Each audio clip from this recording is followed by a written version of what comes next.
ओम राधाई स्वाहा। श्री राधारानी सरकार की जय हो, जय जयकार हो। उनके श्री कृष्ण जी की जय हो, जय जयकार हो। उनके अष्टसखी मंडल की जय हो, जय जयकार हो। उनके सकल निज जूथ की जय हो, जय जयकार हो। उनके सकल निज दरबार की जय हो, जय जयकार हो। उनके सकल निज परिकर की जय हो, जय जयकार हो। ओम राधाई स्वाहा।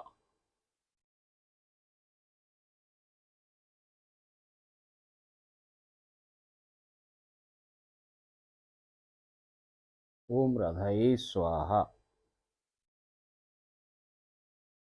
राधे राधे, जय श्री राधे।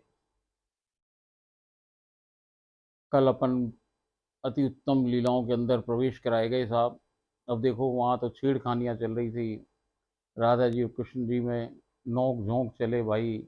वो भेज रही है कि जाओ गाय का दूध लाओ। वहाँ बिठा रखा है उन्होंने बना करके बैल। वो तो जाने बनाए उनने था बैल भाई, मगर उनने चुपचाप सखी सहचरू का जाके चुपचाप बैल बन जाओ, बस दिखना दूर से ऐसे ही जैसे गैया हो। तो ऐसे ही वहाँ पे उद्यम सा होता रहे, एक दूसरे से नोक झोंक होती रहे, जैसे कोई दो बच्चे आपस में, किशोर अवस्था के बच्चे आपस में नोक झोंक करे, वैसी ये गतिविधियां करे सरकार। कभी कीड़ा हो, आनंद ही आनंद है वहाँ तो। बरसात है आनंद की सरकार। रोज नई नई, रोज नई नई, रोज नई नई बातें हुए। आज हम अगली लीला के अंदर प्रवेश के लिए राधा रानी सरकार ने स्वीकृति दी, तो आज अपन अगली लीला में प्रवेश प्राप्त करें। ओम राधाय स्वाहा। कल अपन ने श्री लीला 82 के अंदर अपन को प्रवेश दिया गया था, 82 नंबर में। आज अपन श्री लीला 83 के अंदर प्रवेश प्राप्त कर रही राधा रानी सरकार। प्रातः कालीन श्री लीला आज गोलोक के शयन कक्ष से प्रारंभ हुई है। अभी ये सब अंगूठे में ही हो रहा है, उसके राधा रानी सरकार के विग्रह में ही है। अपना को बाहर जा रही है ना अंदर आ रही है, वही है ये। आप श्री उनके काना शयन, इसने शयन कक्ष में चले गए थे, इसको कहा था कि तुम जाओ, तो ये बाहर वहीं कहीं है। आप श्री उनके काना शयन कक्ष के अतिशय सुंदर पलंग पर पौड़े हुए हैं। यहाँ होले से भीतर जा आप श्री के श्री चरणों के निकट बैठ आप श्री के श्री चरणों को चाँप रही हूँ, धीरे धीरे उनके पैरों को दबा रही है। कुछ समयावधि के पश्चात आप श्री की निद्रा भंग हुई है। आप श्री होले से उठकर बाहर आ गई हैं, जिससे आप श्री के काना की निद्रा में कोई विघ्न ना उत्पन्न हो। वो काना जी को वहीं सोता रह के बाहर आ गई हैं कि भाई जैसे वो डिस्टर्ब ना हो। आपसी व मैं वहाँ एक निकुंज में अवस्थित स्वर्ण कूप के निकट आ पहुंचे हैं। एक सोने का कुआ है, उसके पास आ गए हैं निकुंज में। वहाँ अष्ट सखियां पहले से ही उपस्थित हैं। श्री सुदेवी जी कूप से स्वर्ण बाल्टी में जल निकासी में व्यस्त हैं। मैंने श्री सुदेवी जी से आग्रह पूर्वक रस्सी लेकर जल निकाला है। ओम राधा, सॉरी। आपसी को प्रभाती दातुन करा मुख प्रक्षालित किया है। तभी आपसी कान्हा भी वहां आ पहुंचे हैं। ये वहां पहुंच गए निकुंज में। वहां सुदेवी जी वो बाल्टी से जल निकाल रही हैं। इसने सुदेवी से रस्सी ले ली और खुद स्वयं जल निकाल रही है। आठों सखियां वही है। इतनी देर में कान्हा जी भी वहां आ गए हैं।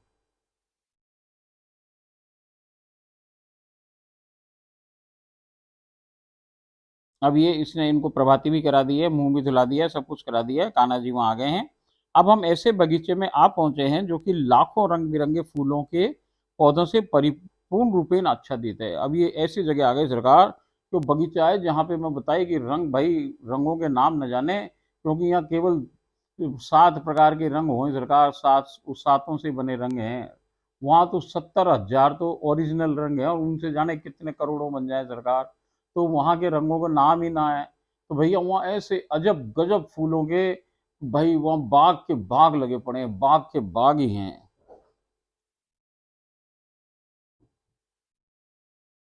वो कह रही है हम ऐसे बगीचे में पहुंच गए हैं जो कि लाखों रंग बिरंगे फूलों के पौधों से पूर्ण रूपेण आच्छादित है। आपसी उनके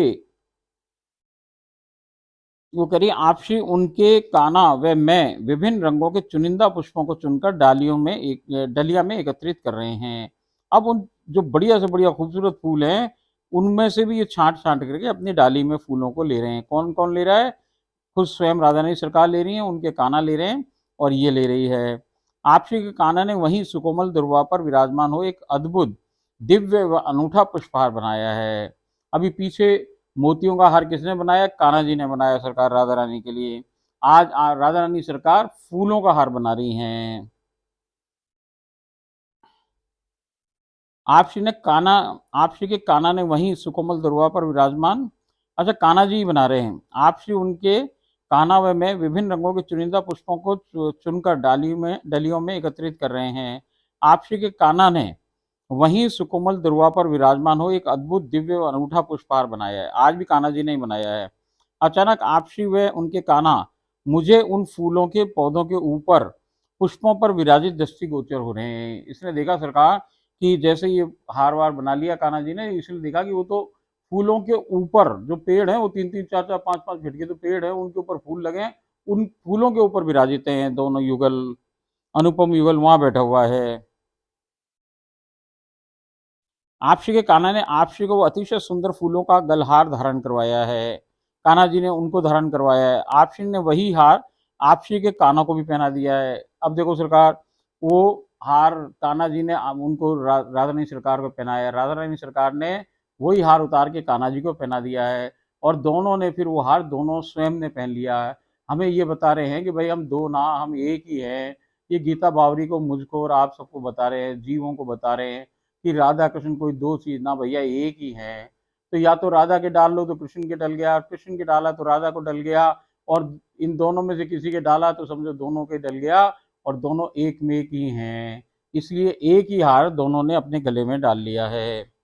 आपसी के कान्हा ने वहीं ये कह दिया, अपने आपसी के कान्हा ने आपसी को वो अतिशय सुंदर फूलों का हार धारण करवाया है। आपसी ने वही हार आपसी के कान्हा को भी पहना दिया है। अब दोनों मिलकर एक ही हार अपने गले में धारण किए हुए हैं। तभी आपसी के कान्हा ने एक अतिशय से भी अत्यधिक सुंदर सुर्ख लाल पोशाक व वसनानुकूल लाल मणिक माणिक मणि व हीरा मणि से जड़ित अतिशय दुर्लभ व अद्वितीय संपूर्ण अंगों के आभूषण मुझे देते हुए कहा है कि आपसी को आज महोत्सव हेतु अपूर्व चरम अनोखे परम चरम अनोखी नवविवाहिता दुल्हन जैसे श्रृंगारित करना। मैंने आपसी के कान्हा से वो पोशाक व आभूषण ले लिए हैं। अब देखो सरकार, मैं आपको बताई कि ये आभूषण कछु ना, जो राधा रानी सरकार के श्री विग्रह पे विराजित है वो स्वयं कृष्ण है। चाहे वो आभूषण है कि चाहे भैया वो कोई उनकी पोशाक है, ये सब के सब श्रृंगार है, ये सब क्या है, कान्हा जी हैं। वहाँ कान्हा जी के अतिरिक्त कोई उनके श्री अंग के श्री विग्रहों पे अपना वो आच्छादित ना हो सके, इसलिए स्वयं कृष्ण ही है। तो आज उन्होंने, कृष्ण भगवान ने, कृष्ण जी ने, राधा जी के जो कृष्ण है, उन्होंने गीता बावरी को एक पोशाक दी है, वो सुर्ख लाल रंग का जोड़ा है, और अतिशय सुंदर है, अतिशय से भी अतिशय सुंदर है।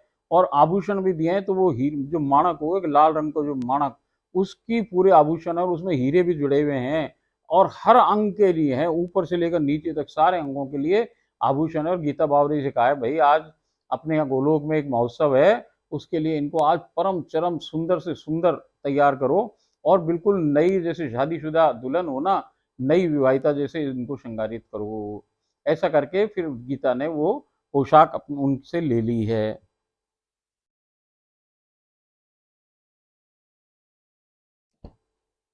अब हम दिव्य स्नान गृह में आ पहुंचे हैं। मैंने आपसी को सुगंधित तेलों से अंग मर्दन किया है। अब ये उनको लेके स्नान गृह में आ गई, और फिर इसने उनको सुगंधित तेलों से उनका अंगों का मर्दन किया है, मालिश की है। शीर्ष में भी तेल की मालिश की है। बालों में भांति भांति तेल लगाया, भली भांति तेल लगाया है। अब हम अद्भुत अनोखे फव्वारों में स्नापित हो रहे हैं। अब ये सब हुए बाद वो नहाने चले गए हैं। मैंने आपसी की केश राशि को पूर्ण रूपेण प्रक्षालित कर तौलिए से सुखाकर तौलिए से बांध दिया है। अब इसने उनके जो बाल है उनको अच्छी तरीके से केश राशि को धो धुआ करके, और भैया खूब फटकारे दे के सुखाया, और फिर उसको एक वसन के अंदर लपेट के और उसको रख दिया है, बालों को ऐसे एक साइड कर दिया है, बाल कपड़ा लपेट के।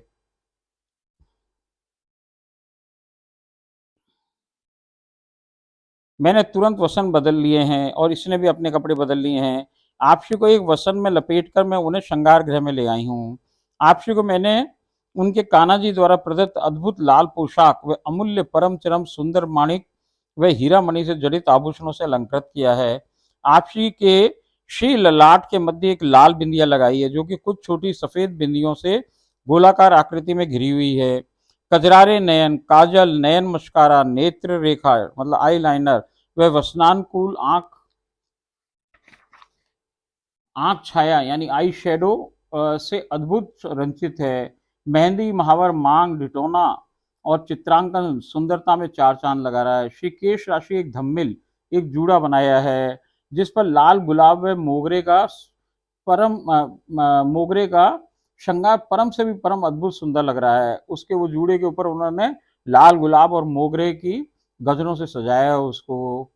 परम सुंदर माणिक व हीरा मणि जड़ित स्वर्ण निर्मित चंद्रिका धारित श्री शीश पर ओढ़नी से अवगुंठन सुंदरता की असीम छटा बिखेर रहा है। वो कह रही है कि यहाँ चंद्रिका लगी हुई है सरकार, वो भी मणि, जो माणिक हीरा मणि है और जो माणिक मणि है उससे बनी हुई जो चंद्रिका है वो धारित है, और उन्होंने घूंघट कर रखा है।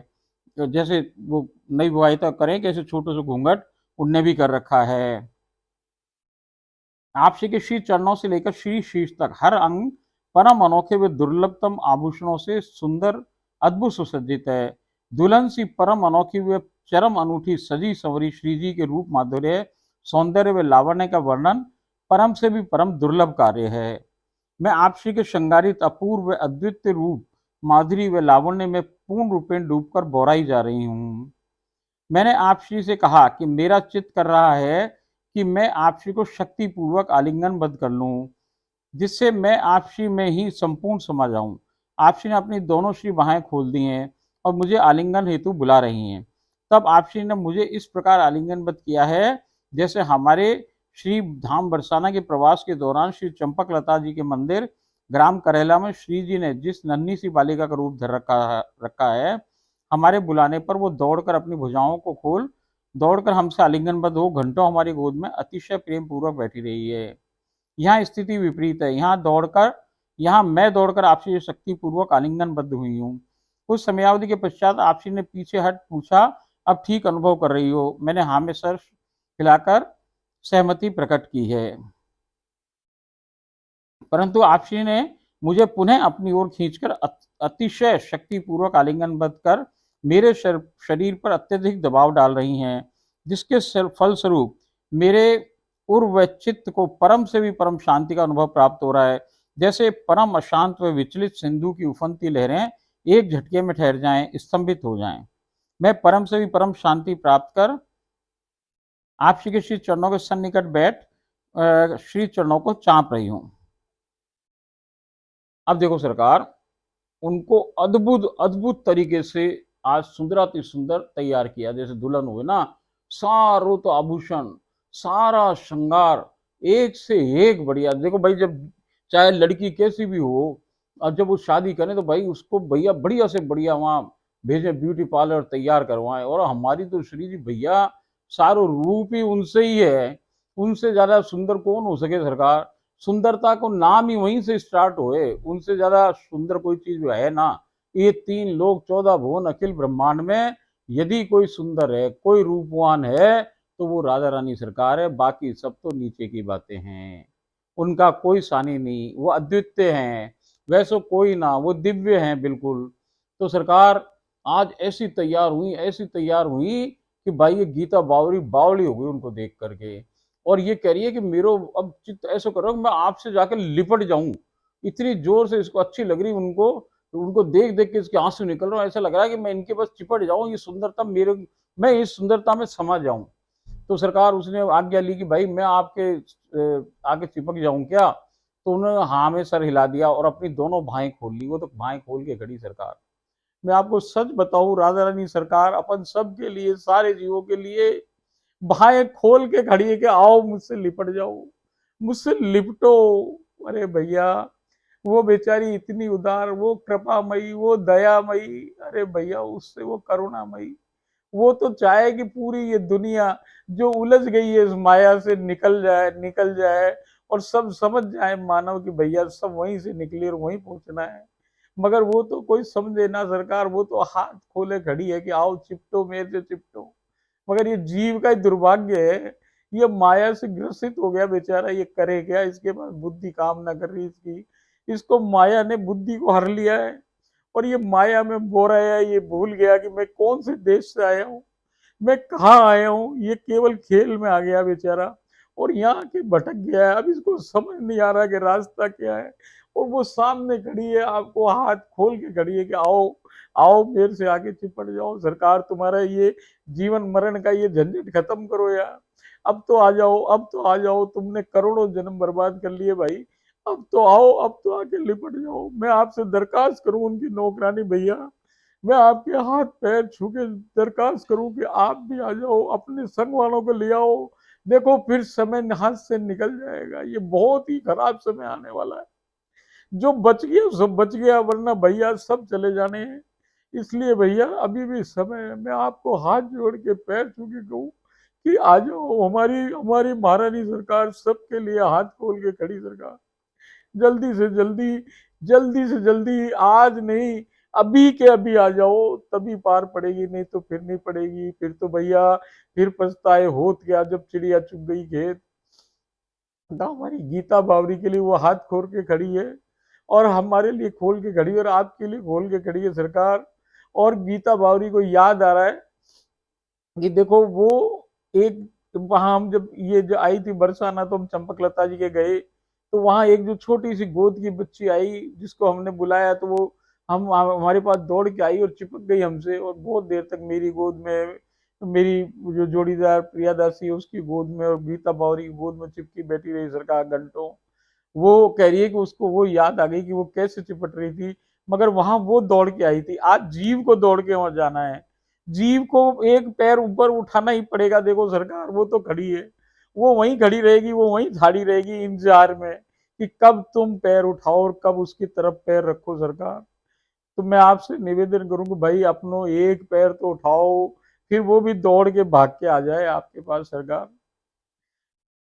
मान लो मेरी बात मान लो।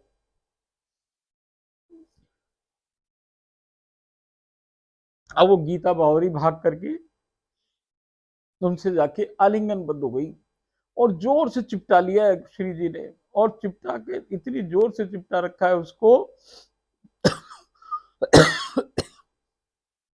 कि उसके अंदर जो परेशानी थी, जो उसको, और जो उसको चित्त उनको देख के जो वो हो रहा था, वो सब आप समझो कि कोई जोर से चिपकाए आपको तो ऐसी तकलीफ ना हो रही, उसको उसको आनंद मिल रहा है, क्योंकि रूप से टकरा गई है वो जाके, वो प्रेम से टकरा गई है। जब प्रेम आपको आलिंगनबद्ध कर ले सरकार, तो फिर और क्या चीज रह जाए, और सब चीज गायब हो जाए, फिर आप ही प्रेममय हो जाओ, आप ही राधा में हो जाओ, आप में और राधा में कोई असर ना रह जाए सरकार, कोई फर्क ना रह जाए, बिल्कुल सेम सेम, जैसी राधा वैसे ही आप हो जाओ, ऐसी स्थिति है। और गीता बावरी ने चिपटा लिया, गीता बावरी को उन्होंने, और गीता बावरी उनमें समाने की कोशिश कर रही है, काफी देर तक वो ऐसे ही चिपटे रहे।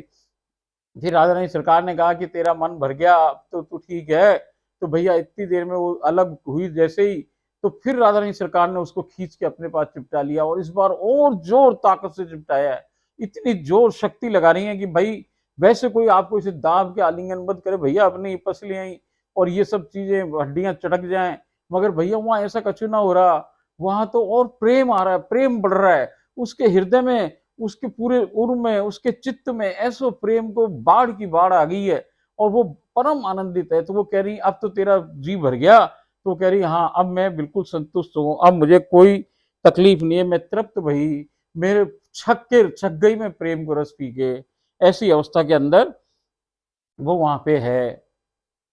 अब मैं भूल गया कि आगे क्या है इसमें।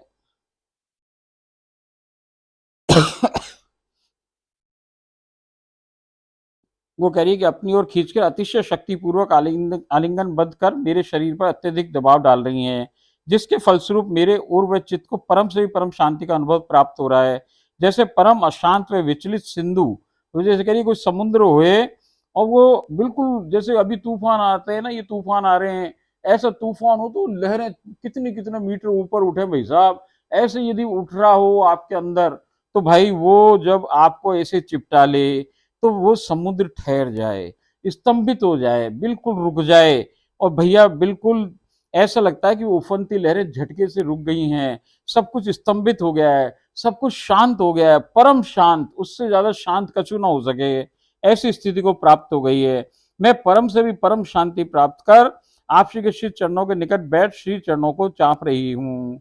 अचानक आप श्री ने मुझसे पूछा, अब उसे क्वेश्चन किया है कि क्या तुझे मृत्यु से भय लगता है, तेरे को क्या मरने से डर लग रहा है।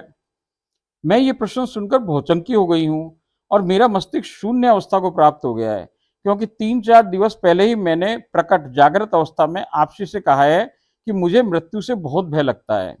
ये कह रही है कि सरकार, अब उन्होंने पूछा तेरे को मरने से डर लगता है क्या, तो ये भौचंकी हो गई, हतप्रभ हो गई है। क्यों? क्योंकि इसने 3-4 दिन पहले सामने श्री जी के बैठ के लीला के बिना कहा था कि मुझे मरने से बहुत डर लगता है। तो उन्होंने, वो कह रही है कि कृपया, मैंने उनसे कहा था कि भाई मुझे मृत्यु से बहुत भय लगता है, कृपया मुझे इस भय से मुक्त कर दीजिए। मैं प्रश्न के पश्चात बिल्कुल शांत हूँ। परिवेश में सन्नाटा व्याप्त हो गया है। आपसी ने दोबारा पूछा कि क्या तुझे मरने से भय लगता है? मैंने हाँ में शीश हिलाकर उत्तर दिया है। आपसी ने मुस्कुराते हुए कहा है कि क्यों भयभीत होती है? अभी तो तेरी अंतश्चिंतित देही मेरे पास आती है, मृत्यु उपरांत तो तू स्वयं संपूर्ण ही मेरे निकट आ जाएगी। यह कहकर आपसी ने अपना करुणापूर्ण श्री हस्त कमल मेरे शीश पर धरा है। मैं इन दिनों मेरे इस जन्म के माता पिता को लेकर भी चिंतित हूँ। मेरे बतलाने के पूर्व भी आपसी कह रहे हैं कि तू मेरे रहते क्यों चिंतित रहती है, सब अनुकूल हो जाएगा। आपसी ने मुझे बाहां थाम कर खड़ा कर लिया है। कुछ ही समयावधि में आपसी अंतर्ध्यान हो गई हैं। मैंने उन्हें निकुंज में, सीढ़ियों पर, नदिया पर सब ओर खोजा, परंतु आपसी दृष्टिगोचर नहीं हो रही हैं। अनायास में विलाप करते हुए उन्हें ऊंचे उच्च स्वर से पुकार रही हूँ। कुछ ही पलों में आपसी सम्मुख प्रकट हो गई हैं और कह रही हैं कि इतना कोलाहल शोर क्यों मचा रही है, मैं तो यहीं उपस्थित हूँ। अब ये इतने के बीच में क्या हुआ कि वो गायब हो गई सरकार। देखो, कन्हैया भी गायब हो जाए सरकार, कन्हैया गायब हो जाए, जब वो गोपियां उनके लिए रास में करे तो वो गायब हो गए। भाई उनके मर्जी है जो गायब हो जाए। अब यहाँ गीता बावरी से बात करते करते ही गायब हो गई है वो। अब गीता बावरी देख रही है कहाँ, वो इधर खोज रही है, उधर खोज रही है, सब स्थानों पर उसने खोज लिया, उसको मिल ना रही आपसी। तो वो रो रो के चिल्ला रही है भैया विलाप करके, कहाँ हो हे राधे रानी सरकार, हे महारानी जी, हे श्री जी, हे आप श्री, कहाँ हो, कहाँ हो। इतने में वो प्रकट भई हैं और उन्होंने कहा भाई किस बात का शोर मचा रही है, कोताल क्यों कर रही है, कोताल क्यों कर रही है, मैं तो यही हूँ, तेरे पास ही तो खड़ी हूँ, तू काहे को परेशान हो रही है। तब आपसी ने मेरा हाथ थामा और हम गोलोक के सोपान से नीचे उतर रहे हैं। अब उसका हाथ थाम लिया, वो नीचे की तरफ आ रहे हैं। तभी श्री लीला में विराम आ गया है। मैं आपसी के श्री चरणों को स्पर्श कर पुनः संसार में आ गई हूँ। ये संसार लिखे, पता नहीं क्यों लिखे, क्योंकि आती तो केवल कहीं वापस ना आए, वो तो वहीं रहे अंतर्चिंतित देह। यहाँ तो केवल छाया शरीर है, वही जो इस अवस्था में प्राप्त हो जाए कि जिसमें हरकत बंद हो जाए, फिर जब ये वापस लौट के आए तो इसे लगे कि मैं आ गई, मगर वो तो केवल छाया शरीर के अंदर छाया ही आए। भजनोपरांत पुनः श्री लीला में गोलोक के उसी स्थान से आप श्री ने प्रवेश संभव करवाया है जहाँ प्रातःकाल विश्राम आया है। अब ये जो रात के विश्राम है, जो भजन वजन करें शाम को, उसके बाद फिर ये लीला में बैठे, तो अब फिर बैठी है और लीला वहीं से चालू हो गई है जहाँ पे कल विश्राम आया था सुबह। बहुत ही अद्भुत दृश्य उपस्थित है। बिल्कुल वैसा ही नजारा है जैसे किसी सबसे धनवान राजा के यहाँ कोई अद्भुत विवाह के समारोह का आयोजन हो रहा हो। जैसे अपने संसार में कोई सबसे बड़ो राजा हो और वो कोई भोज करे, अपने शादी के बाद शादी समारोह कर रहा है, कोई बड़ा भोज कर रहा है, कोई बड़ा आयोजन कर रहा है, उससे भी सैकड़ों गुना अधिक सजावट दृष्टिगोचर हो रही है। जो कुछ यहाँ उपलब्ध है संसार में, जैसी बेस्ट से बेस्ट, बेस्ट से बेस्ट जो हो सके भाई साहब, वो भी क्या है, वो वहां की करोड़ों गुना जो वहां की सजावट हो, उसको करोड़ों हिस्सा भी ना है। ऐसी बात वो बता रही है। चहुं ओर विभिन्न रंगों के परम निराले अद्भुत व दिव्य फूल बंगलों की शानदार सजावट है। फूलों की सजावट को कई गुना वर्धित करने में अनेकानेक रंग बिरंगे अमूल्य रेशमी वस्त्रों द्वारा अद्भुत रीति से सुसज्जित की गई परम चित्ताकर्षक सजावट बरबस ही नेत्रों को मोहित होने पर विवश कर रही है। और सरकार वो केवल फूल ही ना है, उसमें अलग अलग कलर के शनील के, कोई कशीदाकारी के, कोई चमकदार, कोई कैसे, ऐसे अजीबो अजीबो वो कपड़े हैं सरकार, परम चरम आकर्षक। उन कपड़ों से जाने कौन कौन सी रीति नीति से वो सजावट कर रखी है कि फूलों का मिक्सचर भी है, वो कपड़ों का भी मिक्सचर है। और भैया ऐसो ऐसो आलीशान फूल बंगले टाइप के, और जाने क्या क्या वहां पे हो रहा है, बहुत ही आलीशान और शानदार है, जिसको वर्णातीत है, जो वर्णन नहीं किया जा सके, वर्णनातीत है। अजब गजब रंगीन रोशनी के परम अनोखे प्रबंधन का क्या कहना। चहुं ओर भिन्न भिन्न रंग व प्रकार की रोशनी की जगमगाहट से चकाचौंध व्याप्त हो रही है। गोलोक के प्रांगण के मध्य एक अतिशय सुंदर व भव्य मंच स्टेज अवस्थित है। एक बीचों बीच उसमें एक स्टेज बना है जिसकी सजावट का वर्णन करना असंभव कार्य जान पड़ता है। एक से एक बेशकीमती व चित्ताकर्षक सजावटी सामग्री का किन्हीं परम से भी परम कुशल कारीगरों द्वारा परम अनोखी रीति व तकनीक से समायोजित कर प्रदर्शन किया गया है। और जो वो स्टेज है सरकार, यहाँ वैसे कारीगर हो ही ना सके जैसी सकी सेचरी, उनके पास जो भाई साहब कला, वो किसके पास कला। तो ऐसो अद्भुत स्टेज सजा रखा है कि जिसके बारे में वो उसने केवल देखा ही है, आज तक केवल देख ही रही है, आज तक ने तो ऐसा देखा न सुना, न कहीं से पढ़ा, न कुछ किसी के बारे में उसका कोई ज्ञान ना है कि कोई कछु ऐसी चीज भी हो सके। तो ऐसी सुंदरता है जिसको वर्णन उसके उसके उसकी बस की बात नहीं है। ऐसा आलिशान फूल बंगला अवस्थित है, स्वप्न सुषुप्ति व जागृत तीनों अवस्था में भी ना कभी देखा ना कभी सुना है, जो कि कल्पनातीत है, जो किसी का भी अनायास चित्त हरण करने में पूर्ण रूपेण समर्थ है। वहां एक चरम सुंदर बड़ा सा विभिन्न रंगों की रत्नमणि जड़ित नक्काशीदार स्वर्ण निर्मित सिंहासन अवस्थित है, जिसके आगे आपसी व उनके काना आने वाले अतिथियों का स्वागत हेतु ठाड़े भये हैं। आपसी ने श्री नेत्र कमलों तक अवगुंठन कर रखा है और आपसी के रूप माधुर्य व सौंदर्य का संपूर्ण त्रिलोकी व 14 भुवनों में कोई सानी नहीं हो सकता। वर्णातीत सुंदरता की सीमा लग रही हैं आप श्री। आने वाले प्रत्येक आगंतुक का परम अनोखे मीठे मीठे रस रूप दोनों मुस्कुराते हुए सब आगंतुक गुणों का हार्दिक अभिनंदन कर रहे हैं। आने वाले प्रत्येक आगंतुक का परम अनोखे मीठे मीठे रस रूप दोनों मुस्कुराते हुए सब आगंतुक गणों का हार्दिक अभिनंदन कर रहे हैं। अतिथिगण मंच पर चढ़ युगल को नमस्कार कर पुनः प्रांगण में जा विराज रहे हैं। ये अतिथि कोई देवी देवताओं जैसे ना होकर सामान्य रूप में ही दृष्टिगोचर हो रहे हैं। अब आपसी उनके काना व मैं सब अतिथियों को महाभोग बिठाकर परोस रहे हैं। भोग उपरांत सभी अतिथि अनुपम युगल से मिलकर पुनः जा चुके हैं। मैंने आप श्री उनके काना व असखियों को भोग परोसा है, भोग परोस दिया है इसने। अब देखो सरकार, वहां क्या स्थिति है कि वो प्रांगण पूरा सजा हुआ है उत्सव के लिए सरकार। अब उत्सव में एक स्टेज है, स्टेज में एक सिंहासन है, सिंहासन के आगे ये खड़े हुए हैं और वो जो आगंतुक लोग हैं वो प्रवेश कर रहे हैं और वो आकर के इनसे नमस्कार कर रहे हैं, स्टेज पे चढ़ के ये उनका अभिवादन कर रहे हैं और वो सब जाके बैठ रहे हैं। अब आप एक बात को ध्यान करो सरकार, मैं आपसे कही और मैं क्या कही, ये बिल्कुल निश्चित बात है कि गोलोक के अंदर प्रवेश ही नहीं है किसी का स्त्री के अलावा। तो ये आगंतुक कौन है भाई? अब देवी देवता भी ना आ सके वहां, तो वहां कोई ना आ सके तो भाई ये कौन है जो आ गए वहां पे, अंदर कैसे प्रवेश पा लिया? तो बात की गहराई समझो सरकार, एक गुप्त बात समझो। यहाँ जैसा अपना ये दिल है ना, हृदय, ऐसे को ऐसे ही गोलोक है। इसमें दो ऊपर के हिस्से हैं। उसमें एक अपना जो ये लेफ्ट वेंट्रिकल है, लेफ्ट और राइट वेंट्रिकल है, ऐसे लेफ्ट ऑट्रियम है, ऐसे राइट ऑट्रियम है, ऐसे जो चार हिस्से हैं हमारे इसके। इसमें जो दो हिस्से हैं जो वेन वाले हैं, ये ऊपर रहे हैं, ये कृष्ण को भाग है महल को। और ऐसे ही जो नीचे को हिस्सा है जो ऑट्रियम कहलाए, ये राधा रानी सरकार का हिस्सा है महल। ऐसे दो महल जुड़े हुए हैं वहां आपस में गोलोक में जो महल हैं।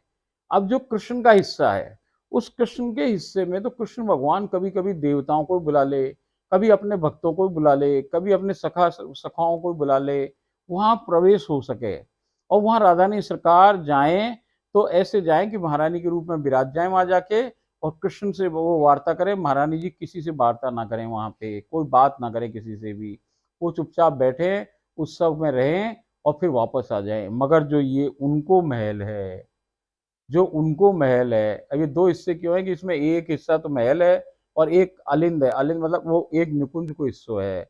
ऐसे कृष्ण भगवान के भी एक उनको महल को हिस्सों और एक कुंजन को हिस्सों। एक कुंज है और महल है कृष्ण भगवान के, और इनके महल में महल है और फिर वो निकुंज है वहां पे। वहां किसी को भी प्रवेश ना है सरकार। हवा, पानी, लाइट और भाई साहब रोशनी, प्रकाश, आदमी, कोई कोई चीज प्रवेश है ही ना।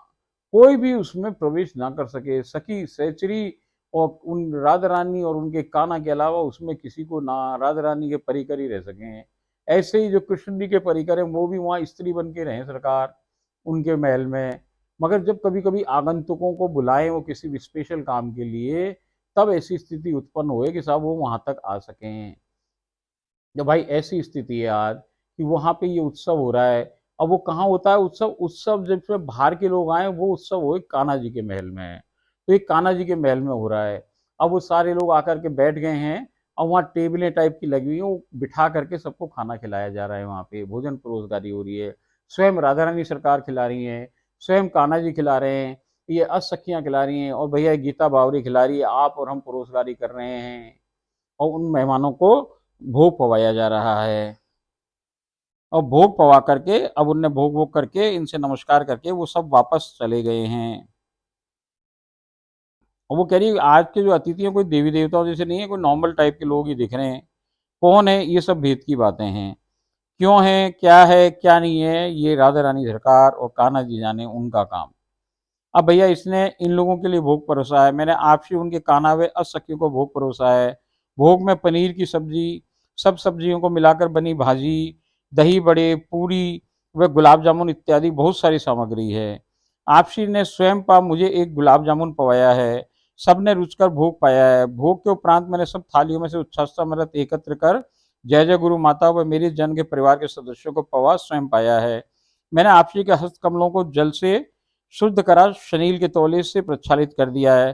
तत्पश्चात मैंने सबको बीड़ा पवाया है। अब दोनों एक अतिशय सुंदर फूलों से सुसज्जित हिंडोले पर जा विराजमान हैं।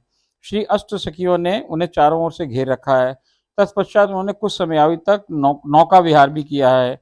तब आपसी ढोल नगाड़ों के सुमधुर वादन के साथ आगे चलते हुए उनका अनुसरण करते करते उनके कान्हा व उनके पश्चात अष्ट सखियां हैं 10-12 सीढ़ियां चढ़कर दिव्याति दिव्य परम सुसज्जित विभिन्न रंगों की रत्नमणियों जड़ित नक्काशीदार स्वर्ण निर्मित सिंहासन पर विराजमान हो गए हैं। उनके निकट ही आपसी की कान्हा विराजमान हो गए हैं। असखियां उनकर घिर कर थाड़ी बही हैं। मैं आपसी के श्री चरणों के समीप खड़ी हुई हूँ। तभी अचानक श्री लीला में विराम आ गया है और मैं वापस पुनः आ गई हूँ। ओम राधाई स्वाहा। देखो सरकार, ये जो बाद में क्या हुआ है कि भोजन वोजन करा के उनको पान पवा दिया, सब पवा दिया है। और फिर वो राधा रानी सरकार ढोल नगाड़ों के संग वापस जा रही हैं आगे। अब कहाँ जा रही हैं? वो अपने महल में जा रही हैं और वो महल में पहुंच गई हैं। और जो उनका सिंहासन है उस पर वो विराजमान हो गई हैं। वहाँ कान्हा जी भी आ गए, असखियों ने घेर लिया है। और फिर ये इस लीला में विश्राम आ गया है। इसने चरण स्पर्श किए हैं। ओम राधा स्वाहा। अगली लीला में अपन कल फिर हाजिर होंगे। ओम राधा स्वाहा।